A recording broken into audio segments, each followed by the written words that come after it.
Good evening, everybody. Welcome to this evening episode of Pursue. And today we have Pursue 7G Neuropathology, and we are streaming live from Kolkata. And today we have with us Dr. Jayati Datta, who is an MBBS from Calcutta, MD from Calcutta, and she has done a DNB. And along with that, she has done a postdoc fellowship in oncopathology from the famous Tata Medical Center, Kolkata. She's a fellow of oncopathology at Tata Medical Center, and presently she is a consultant histopathologist in the famous Tribades and Royal Laboratories, Kolkata. She has multiple publications in index and national and international journals. And today she will be talking about ependymomas and choroid plexus tumor. But before she starts, let me request all of you, please keep your mic muted, your camera off, and please don't share your screen.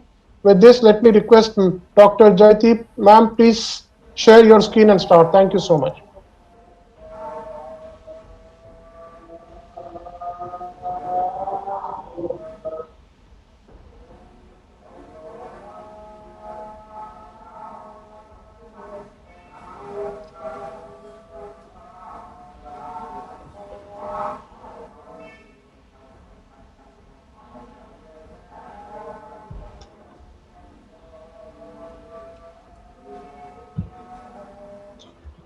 Please start. Thank Good you. evening.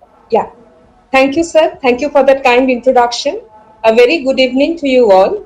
Today, my topic for the presentation is ependymoma, and I'll begin with this beautiful picture that I got from this website, CERN Foundation, which is Collaborative Ependymoma Research Network. It's a wonderful research network of the ependymoma survivors, researchers, as well as the physicians, which include both neurosurgeons, oncologists, as well as pathologists. And every year, 3rd of May is celebrated as Ependymoma Awareness Day, and live butterflies are released as a symbol of hope, because a huge number of ependymoma survivors and a big chunk of them are children are there in the world today. And to this year, because of this COVID pandemic, the live butterfly release program couldn't happen, and they replaced this by these beautiful origami paper butterflies that they placed on tree branches and roadsides. So I thought this is a wonderful thought to begin the presentation today. Please visit their website when you can, and it has a lot of educational material on ependymoma as well. So with this, I start. I have no financial disclosure, and many of the images used in this presentation are from the famous neuropathology book by Professor Ari Perry. So let us start decoding ependymoma. Where does ependymoma come from?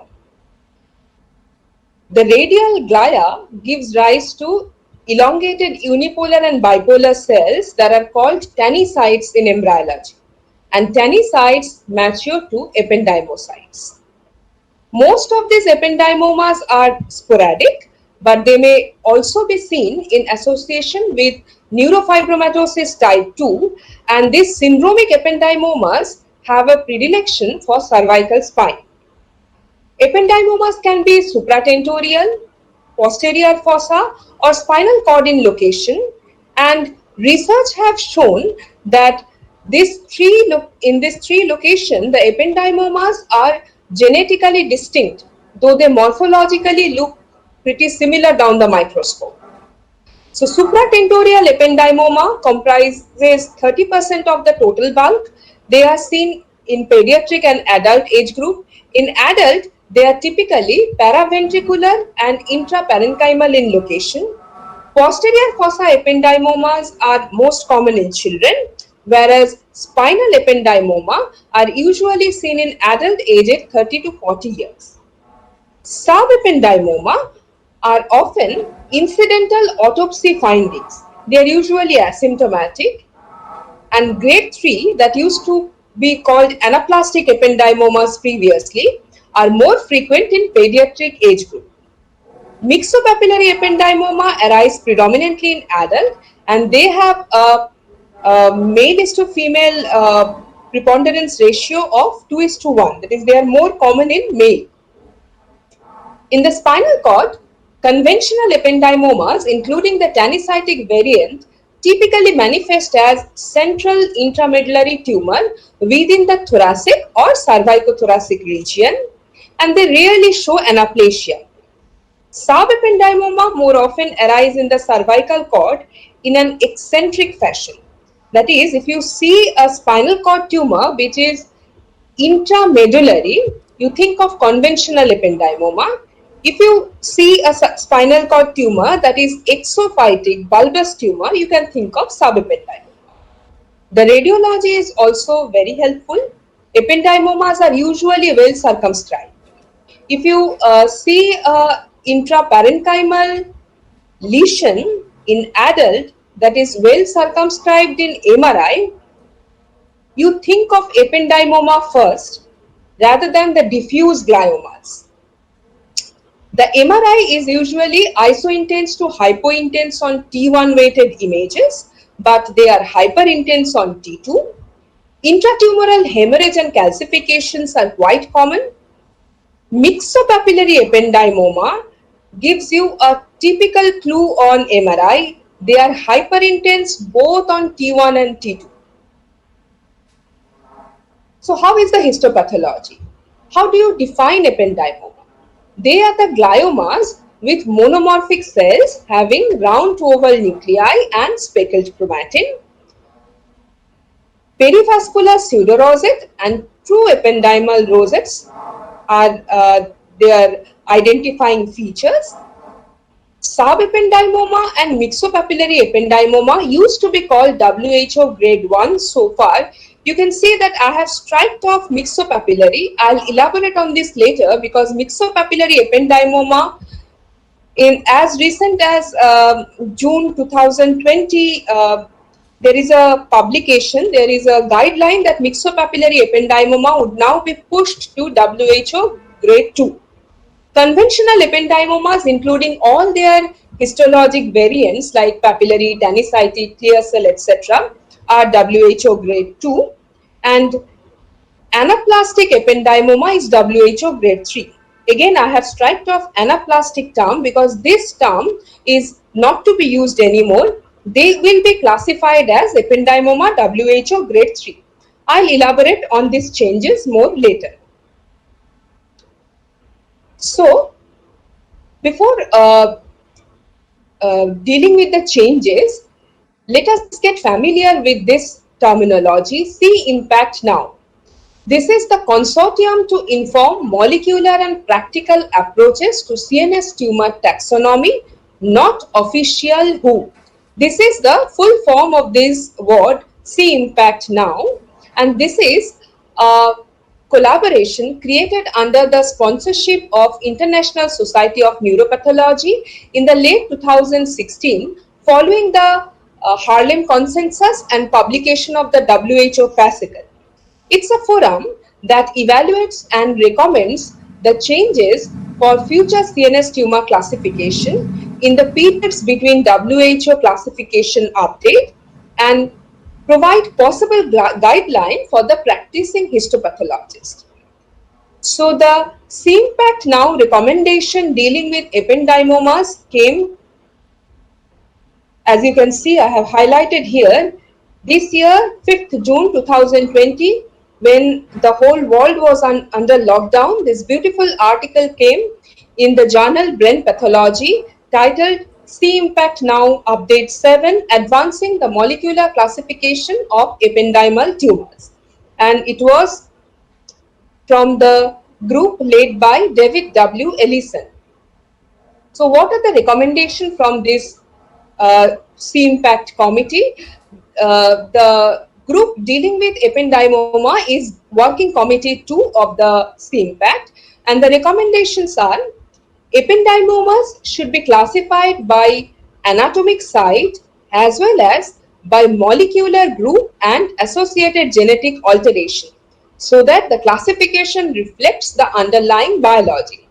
That is, it's not enough to call something a supratentorial ependymoma or a posterior fossa ependymoma only. You have to try to investigate the molecular underpinning of that particular entity so that the underlying biology can be predicted. As I mentioned earlier, the distinction between classic and anaplastic ependymoma has been dropped. That is, they are not separate groups anymore.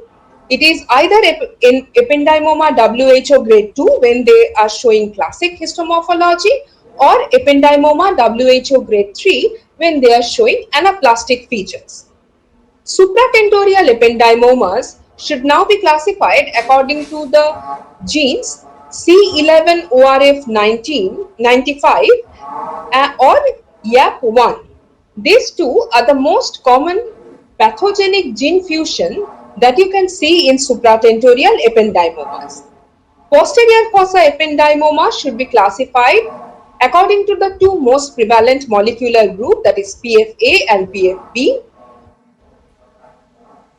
Spinal cord ependymoma with MYCN amplification should be recognized as a distinctive entity because this particular amplification is associated with a very poor outcome. Data related to patient outcome are still not available from the clinical trials, so ependymoma defined by molecular alteration cannot still be assigned a particular WHO grade. Subependymoma continues to be identified morphologically, and no clear clinical utility is yet attached to identification of any molecular alteration of subependymoma at each of the anatomic sites. Spinal cord myxopapillary ependymomas also continues to be identified by morphologic criteria alone, but as I mentioned earlier, they are now to be assigned WHO grade 2. This is very important. Myxopapillary ependymoma is no more WHO grade 1 because the clinical trial data do not support a WHO grade 1 clinical behavior. The morphologic subtypes of the classic ependymoma, that is papillary, clear cell, tannicytic, etc., should be recognized as distinctive patterns in the histopathological descriptive reports, but there is no specific clinical utility attached to it, and hence they are no longer included as separate classes of the disease. So what is the molecular classification of ependymoma? So before this molecular classification came, we used to classify ependymoma till the WHO 2016 Blue Book as subependymoma WHO grade 1, myxopapillary ependymoma used to be WHO grade 1, classic ependymoma which had three histologic subtypes, papillary, clear cell and tannicytic, all used to be WHO grade 2, and anaplastic ependymoma used to be WHO grade 3. One important addition after the Harlem Consensus in the WHO fascicle was inclusion of a genetically defined type of ependymoma, which was called ependymoma RELA fusion positive, which could be WHO grade 2 or grade 3. But grading of ependymoma has long been striped with controversies because there's poor association between tumor grading and patient outcome. And DNA methylation profiling and genome-wide sequencing data supported that ependymoma with similar morphologic features across the different locations in neuroaxis have distinct origin and oncogenic events. And these distinct oncogenic events can have potential therapeutic utility. So that made the molecular classification of ependymoma important. So this is the seminal paper that came by headed from this group, Christian W. Pagler, on this Cancer Cell Journal about molecular classification of ependymal tumors. and I had the good fortune of listening to Dr. Pazler when he came to the TMH Neuro-Oncopathology conference last year in the month of October. So this paper said that DNA methylation profiling in 500 ependymal tumors identified 9 distinct molecular subgroups of ependymoma. And among these 9 different subgroups, these two subgroups, that is posterior fossa ependymoma type A and RELA fusion positive ependymoma, these two groups were associated with the poorest survival, that is less than 50% overall survival at 10 years.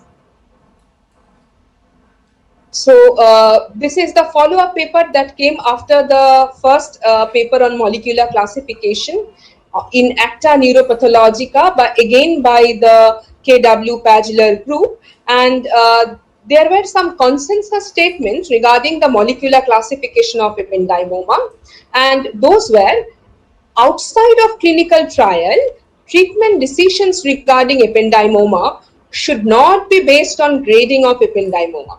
That is, whether you call something a grade 2 ependymoma or a grade 3 ependymoma, as of now, the treatments remain same.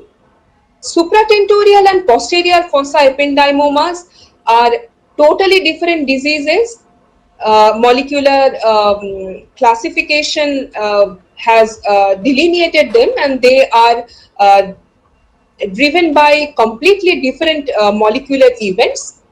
Central radiological and histological review should be a principal component of all the future clinical trials targeted towards ependymoma, and molecular subgrouping should be part of all clinical trials designed henceforth, and submission of fresh frozen tumor samples as well as blood samples will be mandatory in future clinical trials. These were the general consensus statement, and there were different subgroup consensus statements.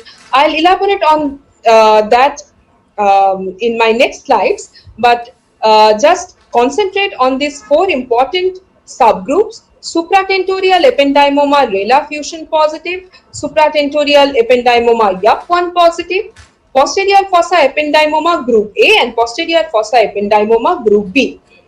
Of this, YUP1 positive supratentorial ependymoma have a favorable clinical outcome, and posterior fossa type B has also a favorable outcome, and there is an opportunity of consideration of de-escalation of therapy.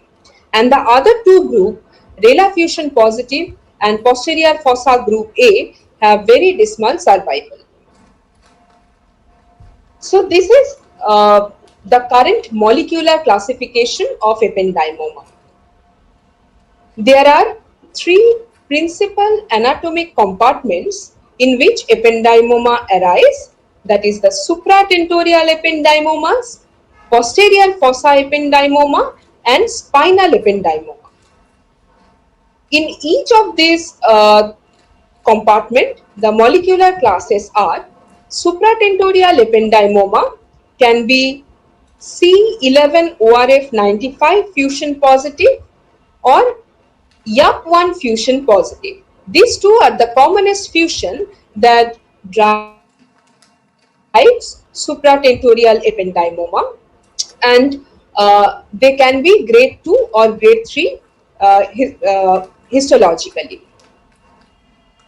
The C11ORF fusion positive ependymoma has fusion between C11ORF95 and RELA, and the YUP1 fusion positive ependymomas most commonly have YUP1 and MAML-D1 fusion.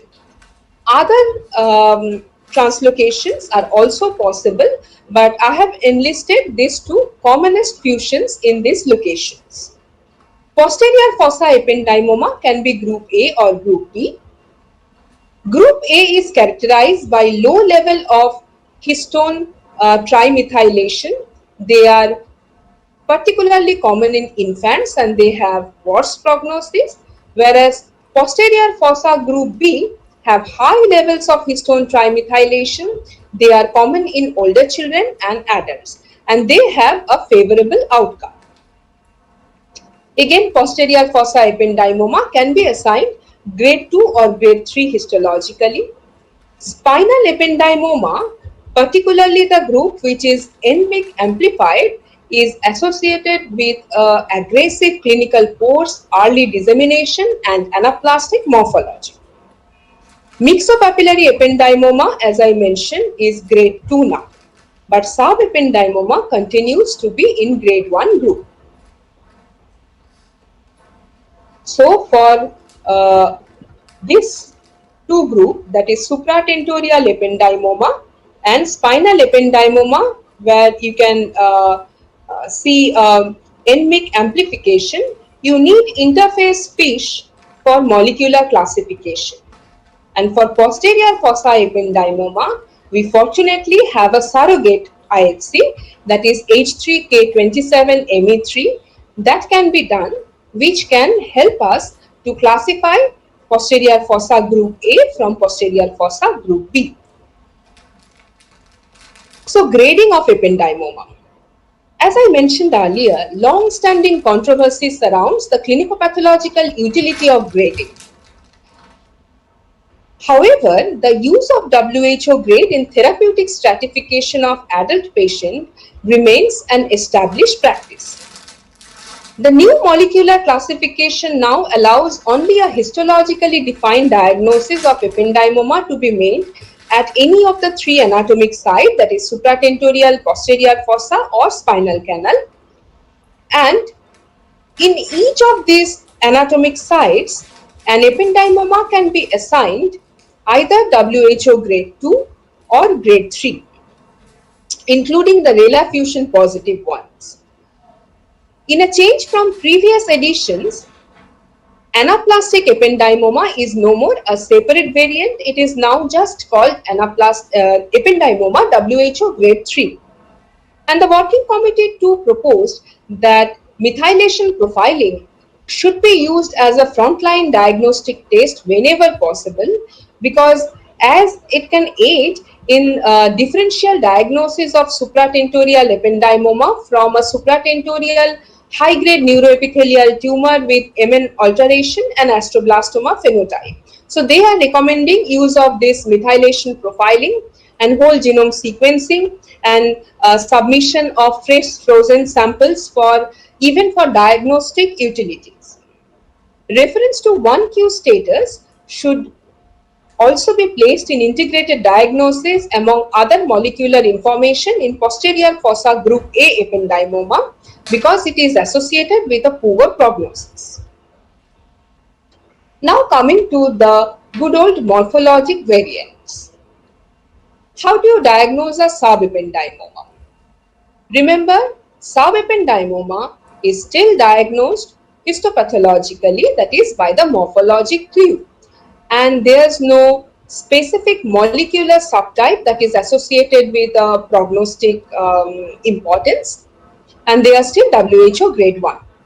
Subependymoma tend to occur along the ventricles, and they are non-invasive. They are typically asymptomatic, commonly discovered in autopsy. So how do you recognize them? They show an ependymal nuclear cytology with cell clustering in an astrocytoma-like fibrillary background, and microcysts are a common finding. You can see in this image, these cells, they have round to oval nuclei with speckled chromatin, so they look glial and they are clustered in nests and cords in a fibrillary background, and you can see some microcyst formation. However, you don't see the typical perivascular pseudorosette or ependymal true rosettes or canals. You don't see significant mitotic activity or endothelial proliferation. However, you can see some calcification, hemosiderin-laden macrophages, and a little bit of nuclear pleomorphism. However, remember, you don't usually expect mitosis in subependymoma. 5 to 20% of subependymoma may harbor foci of classic or anaplastic ependymoma, And when such foci comprise more than 10% of the tumor, they should be called combined ependymoma, subependymoma and assigned the WHO grade 2. Next is myxopapillary ependymoma. They used to be WHO grade 1. They are still WHO grade 1 in the WHO Blue Book. But as I shared with you, as recent as 5th June of 2020, the CIMPACT recommendation came whereby it is now going to be called WHO grade 2 because the clinical behavior is like WHO grade 2 tumors. How do you recognize them? They show you a papillary structure with central hyalinized blood vessels. And these blood vessels are surrounded by radially arranged cuboidal to elongated glial cells. You can see in this image, these are hyalinized vascular pores and they are surrounded by radially arranged glial cells. Necrosis and endothelial proliferations are usually absent, and IHC is positive for GFAP, that is dial fibrillary acidic protein, ACE100, NCAM1 and CD99. Majority are also positive for cyclooxygenase 2 if you have that IHC in your inventory. But you have to remember that this group, unlike the classical ependymoma, which I'll deal later, is negative for EMA. So you don't get the dot-like paranuclear EMA positivity that you see in conventional ependymoma. And to make things more difficult, pan-cytokeratin, that is CKAE1, AE3 analog, is commonly positive. So I recently got a case of an adult female of a lumbar region tumor, and that had this papillary morphology, and because of this CK positivity, it was called a metastatic carcinoma. So you have to be aware of this entity and you have to put GFAP and a special stain, Alcian blue, because myxoid material accumulates between tumor cells and blood vessels and also forms this small microcyst. So if you put Alcian blue, this myxoid material will stain brilliantly blue and help you fetch your diagnosis. And also GFAP is usually strongly positive. You can also see rounded eosinophilic structures that are called balloons, and they are positive in PAS10, and in reticulin they exhibit a spiculated pattern. So these are the clues for diagnosis of myxopapillary ependymoma. Remember, they are typically seen in adult individuals, more common in male. Now coming to conventional ependymoma. They can be assigned WHO grade 2 or grade 3 depending on the amount of mitosis and anaplasia. They have variable glial property with elongated fibrillary processes to epithelioid features, and they are usually seen in association with ventricle. So if you get the MRI plates or the DICOM images and you send for review, the radiologist will tell you that they are seeing some well circumscribed mass that has a sharp demarcation from the surrounding brain parenchyma, and you can see an entrapped ventricle or the mass arising in association with a ventricle. So that will help you fetch your diagnosis. Perivascular pseudorosettes are what we frequently see in conventional ependymoma. So these are the perivascular pseudorosette where you see clustering of cells around a blood vessel. True ependymal rosettes or canals are infrequent, and when they are present, they are telltale for ependymoma. These are the true ependymal canals. Frankly speaking, I see ependymal canals more commonly in immature teratomas than in true ependymomas in real life, in real synapse. Mitotic activity is usually low for WHO grade 2 tumors. They are usually less than 5 per 10 high power field. Palisading necrosis and microvascular proliferation are usually absent. However, geographic infarct-like zones of necrosis are relatively common and they do not influence the prognosis.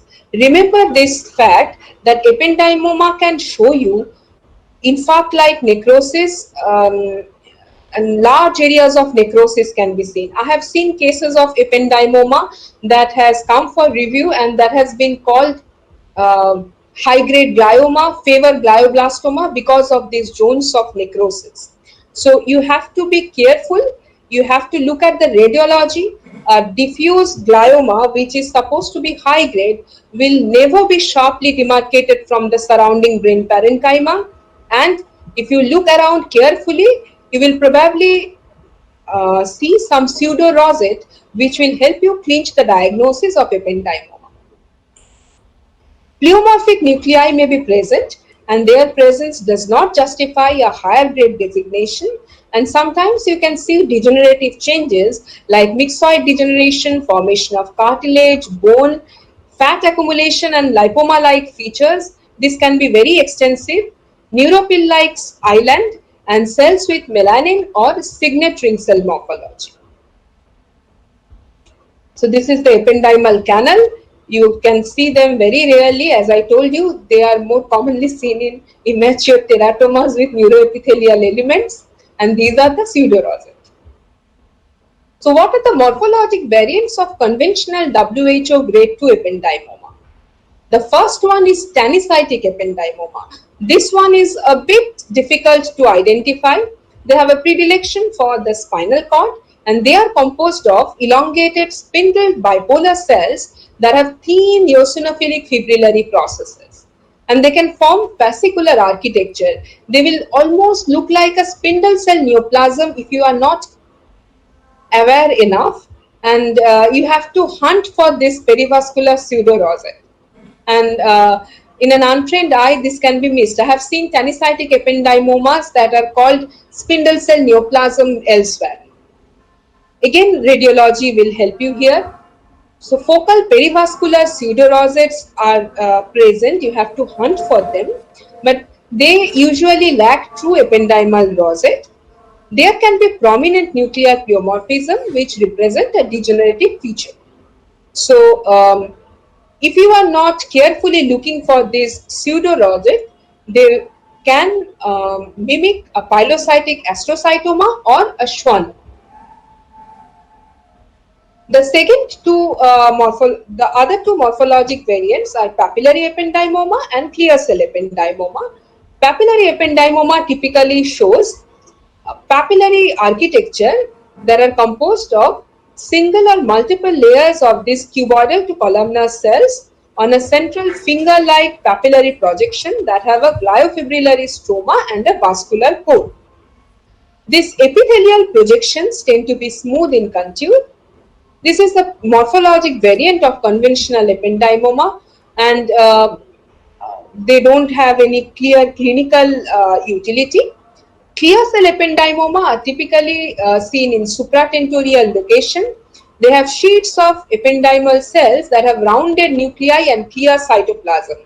And in an intraparenchymal location, if you see clear cytoplasm, the first thing that you would think of is oligodendroglioma.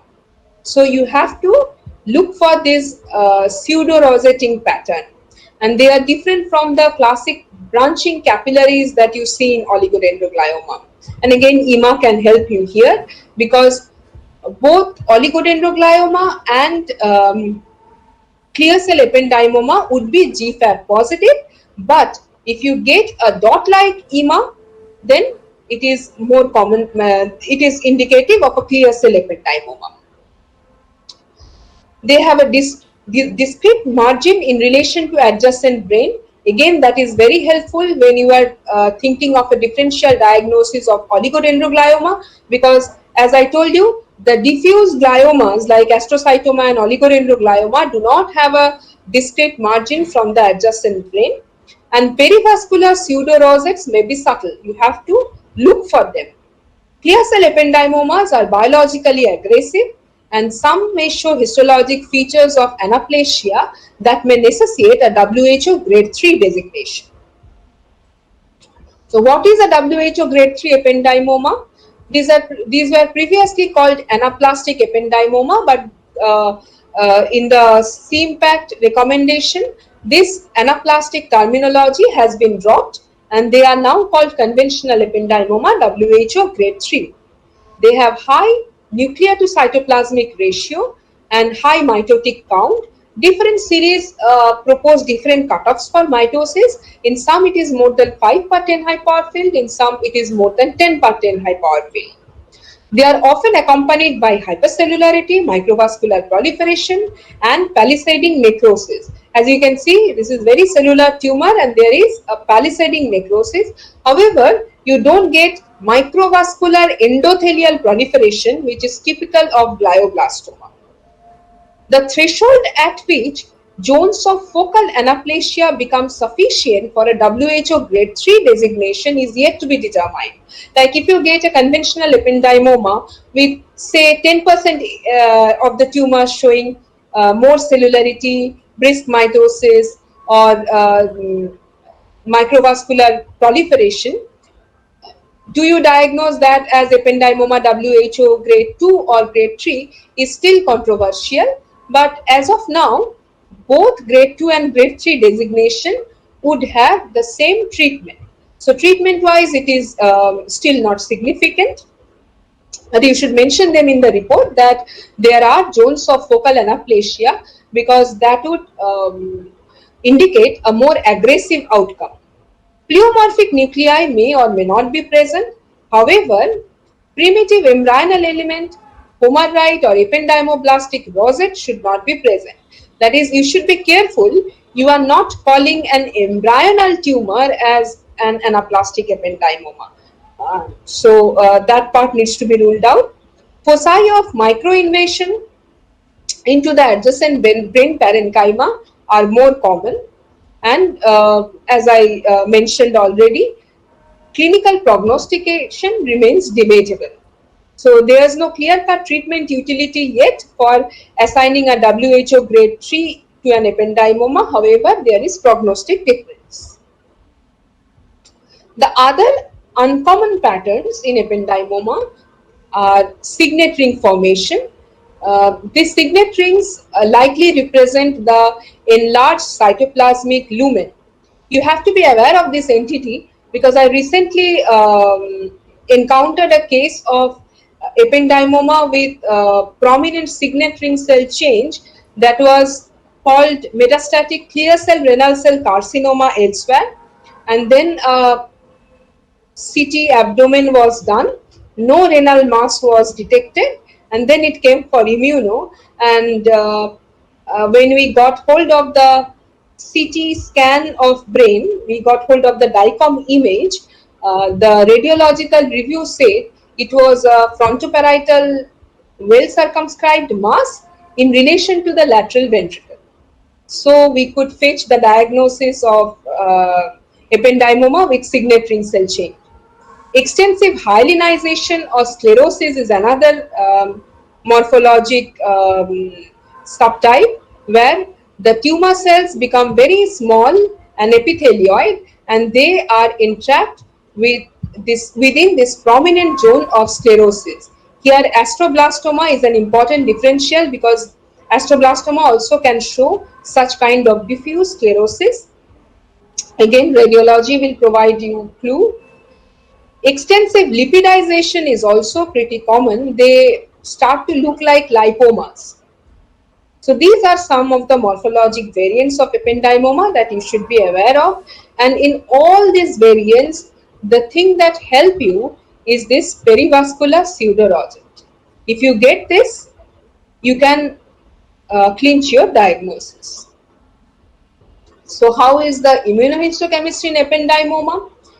Expression of S100 and GFAP is seen across the spectrum of different subtypes of ependymoma, and S100, as I have highlighted in this picture, often highlights the perivascular pseudorosette. Cytokeratin, olive-2, stalk stain are typically negative or focal. EMA shows a characteristic punctate dot-like cytoplasmic positivity. Here is my EMA stain.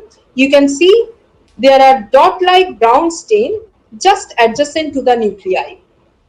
Remember, an important question in the post-MD fellowship exam is the examples of this dot-like nuclear positivity in different IHCs. One important example of this is the typical cytokeratin that you get to see in neuroendocrine tumor, and another is this dot-like EMA positivity in ependymoma. They can be very focal and you have to hunt for them in high power. And remember, this dot-like EMA positivity is not there in myxopapillary ependymoma. This is a feature of the conventional ependymomas. CD99 and D240 are frequently positive with variable membranous or dot-like staining. Stains for neuronal markers like synapto, chromo, they are typically negative and they lack intratumoral neurofilament positive accents, and these markers will help you in typically in cases of WHO grade 3 ependymoma, which are very cellular and you are thinking of medulloblastoma as one of your differential diagnoses. 60% of the myxopapillary ependymomas are positive for cyclooxygenase 2. Unlike other ependymoma, myxopapillary ependymomas are EMA negative. Subependymomas are positive for GFAP and S100, often with focal dot-like EMA staining. There is a genetically defined entity that was included in the WHO 2016 fascicle, that is the RELA fusion positive ependymoma. They account for approximately 70% of the pediatric supratentorial ependymoma, and they result from uncontrolled activation of nuclear factor kappa beta pathway. And there's a morphologic clue for this entity. They frequently show branching capillaries, as I have highlighted here, branching capillaries, and they may show clear cell change. C11ORF95 RELA fusion, this is the genetic event that is underlying this particular entity, and that is detectable by interface FISH. We also have a surrogate immunohistochemistry, which is L1CAM. L1CAM is a membranous stain, and if it is positive, that correlates with the presence of RELA fusion in supratentorial ependymoma. This is how an L1CAM looks under microscope, and they are the most biologically aggressive subtype of supratentorial ependymoma, and their overall survival is very dismal. So with that, this is all of the discussion part. Now, as I discussed in my last presentation also, I believe in practice because practice creates confidence and confidence empowers you. So let us see some practice cases now. I have 5 or 6 cases. This is the first case, a 34-year-old male who came to me with a left-sided sensory change of 3 to 4 weeks duration, and MRI showed a right frontal lobe mass with calcification and surrounding edema, and there was homogeneous enhancement in T2 weighted image. So this is the low power view. You can see in this power you can appreciate there are vascular structures and uniform small size cells are clustering around these blood vessels. If you go a bit more high power, the cells show some degenerative atypias, but I am not seeing any alarming mitosis or necrosis or microvascular proliferation. Further higher power, I am seeing a lot of clear cell change. So if I go back, there's branching capillary. It's a supratentorial tumor in an adult, and there is a lot of clear cell change.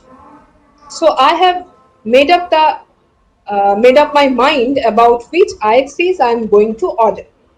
So these are my IHCs. The first one is EMA at Casual glance, it might look like negative to you, but if you concentrate, you can see some dots. So in real life, the dot-like paranuclear positivity in ependymoma is often like this, and you have to patiently hunt for them in high power. This is my ATRX. So ATRX is retained. The ATRX stain is positive, which means there is no loss of ATRX and I am not dealing with an astrocytic tumor. IDH R132H is negative, so the mutation is also not there. Ki is low, and this is my YAP1 stain. So this is supratentorial ependymoma, YAP1 positive, WHO grade 2.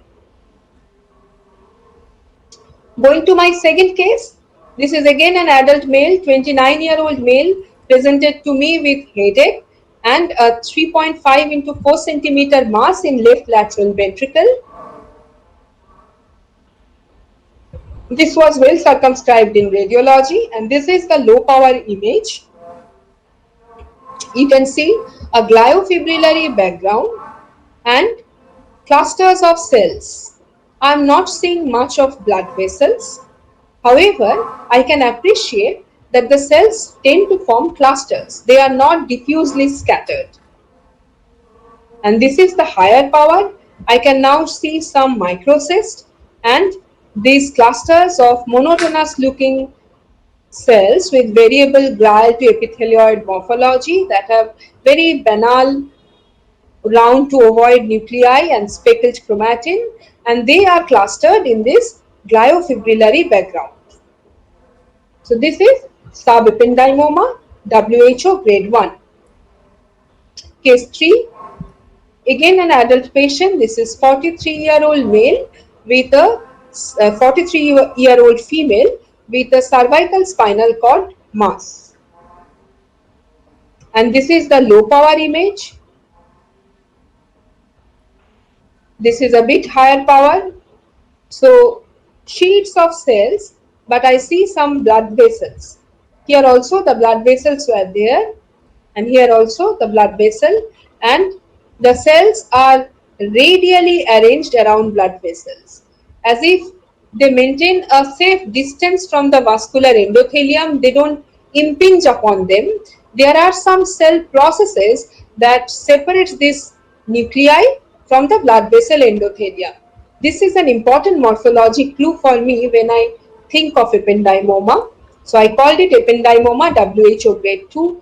Unfortunately, this case had only slide for review. I couldn't do immuno here. So this is the higher power.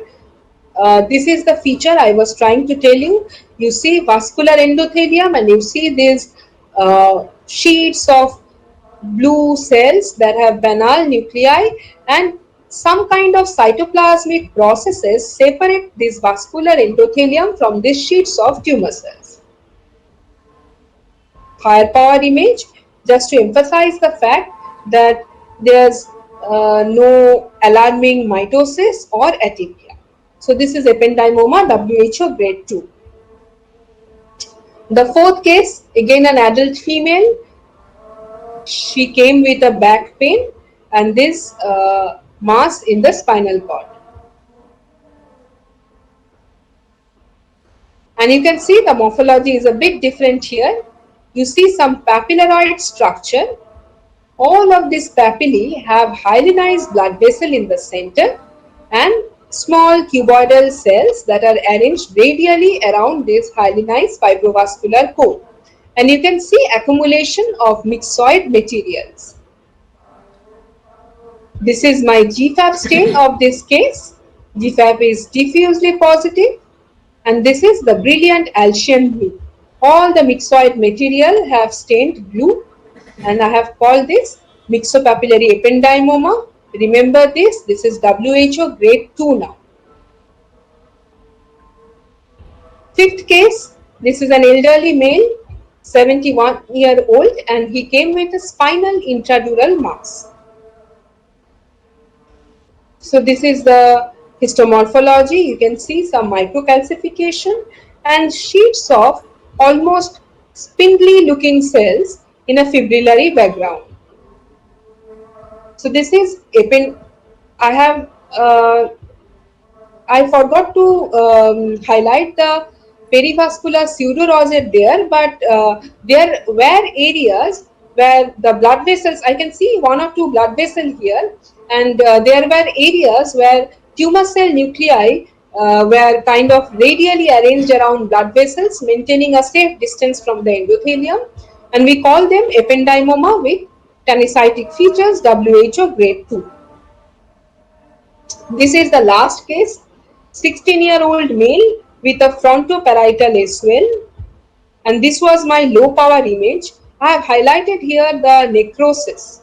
This came to me as a diagnosis of favor high grade glioma, and this is the case I was talking about where I got immense help from radiological review. The radiologist told me that it is a frontoparietal mass and it has a ventricle entrapped within it and it is well demarcated. It cannot be a diffuse glioma. So I saw these sheets of cells and areas of necrosis, but it was not a palisading necrosis, and I didn't see any microvascular proliferation. And I got this perivascular pseudorosette. You can see there's blood vessel and there's radially arranged cell around these blood vessels that are maintaining a safe distance from the endothelium. I have tried to highlight mitosis in this image. These were very cellular with overlapping of nuclei, and there were mitosis and necrosis. And in the necrotic areas also, you can, if you look hard enough, you see this perivascular pseudorosette. There's a blood vessel in the center and the cells are radially arranged around them with the processes from individual cells radiating towards the blood vessel lumen. This is the mitosis. I think it looks better down the microscope than in the image. And these are my immunostains. GFAP is strong and diffuse. EMA shows a dot-like nuclear positivity. This is my H100. H100 typically accentuates the perivascular pseudorosette. This is my KI. That's very high. This is synapto. This is important because when you see this high Ki and the cellular blue tumor, you need to rule out all those embryonal tumors. Ependymoma, remember, are typically synaptopositive, whereas the embryonal tumors like medulloblastomas are synaptopositive. Ependymomas are synaptonegative. So I call this ependymoma WHO grade 3. And I end this presentation with this quote from Dr. David Ellison that was included in the CIMPACT 7 recommendation. We know now for ependymoma, really important molecular advances have been made that allow us to separate out tumors that look the same down the microscope but actually have key biological differences. So all that look same under the microscope are molecularly not same and they are not going to behave in a similar fashion. So knowing your molecular is important. So with that, I end my presentation. I'd be happy Thank to you. take if there's any. Yeah, there are a lot of questions. There are a lot of questions. Don't worry. So thank you so much. Excellent presentation, Jayati. Excellently. You have put it up very nicely, especially the cases which you showed us. The tanicytic ependymoma was a difficult one, especially on histology. Anyway, let's now come to the questions. Some of the questions on the YouTube, I have tried answering on your behalf. There are some more. I'll hand over you some of the questions which Dr. Nilesh Kapadia has asked. So let me go one by one. Dr. Nilesh Kapadia's questions I have answered. I'll just tell you the questions. Is any tumor which produced true and pseudo-rosettes other than ependymoma? Well, I've answered that question. There was another question by Dr. Minesh Gandhi. How to differentiate supratentorial ependymoma from astroblastoma? That also I've answered on your behalf. I'll just send you the clips so that if you can just check up if I've answered them correctly. There's another question by Minesh Gandhi. Reloss surrogate markers L1 CAM, P65, Nestin, Cyclin D1. Your experience with these markers, which are better to use with minimal pitfalls? L1 cam is best among the lot, but it is also the costliest and most difficult to procure. But if you get your hands on one, L1 cam is best. All right. If you can just stop presenting so that they can see you on the YouTube. Just press stop presenting so that you are visible. Yes, sir. Great. So nice. There is another question by Dr. Minesh Gandhi. Should ependymosarcoma term be used? If so, what will be the grade, 3 or 4? Ependymosarcoma is a controversial entity. So for now, ependymomas in WHO can be assigned either the grade 2 or grade 3 depending on anaplasia and mitosis. Again, the cutoff mitosis, where you call something a grade 3, is controversial. Some of the groups recommend taking 10/10 high power field as cutoff. Some of the group recommend taking 5/10 high power field as cutoff. But the good thing is that the treatment till date remains the same. Whether you call something a grade 2 ependymoma or grade 3 ependymoma, the patient is going to receive same treatment, but you have to hunt for features of anaplasia and high mitosis because of two things. These ependymomas that are more aggressive histologically can have foci of microinvasion in the brain parenchyma. So the radiology can be a bit misleading. They would not be typical well circumscribed tumor. There will be some microinvasion, there will be some peritumoral edemas. This is the first thing. And second thing is that they will recur more frequently, so they have a bad prognosis attached to them. And remember, before diagnosing an WHO grade 3 ependymoma, please rule out embryonal tumor. That's why I stressed on the fact that you need to put synaptome and other neuronal markers. Right. Fantastic. I think he's referring the ependymosarcoma, which he's talking about, is the gliosarcoma, which showing focal ependymal features, which was an old entity now, which is no more being now referred to. Yeah, so he writes down sarcomatous transformation like gliosarcoma. So that's right. So basically, these are terms which are used by many people, but if you go by the WHO criteria, it's best not to get yourself confused into that. Just to bring in uniformity, it is better to avoid the term ependymosarcoma. I'm sorry I'm answering on your behalf, but no, that helps me, sir. Yeah. So I think there are questions. There the questions are over, and now there are comments. Nilesh Gandhi says, "Thanks, excellent, nice teaching. Love to learn from her. Excellent, thank you." Nabanita Das says, "Extremely informative lecture and delivery, ma'am, is also very crisp." So you have got so many fans now. Great. So we will be surely having you again for meningiomas. Is that right? Yeah. Yeah. Thank you so much. Thank you everybody for joining.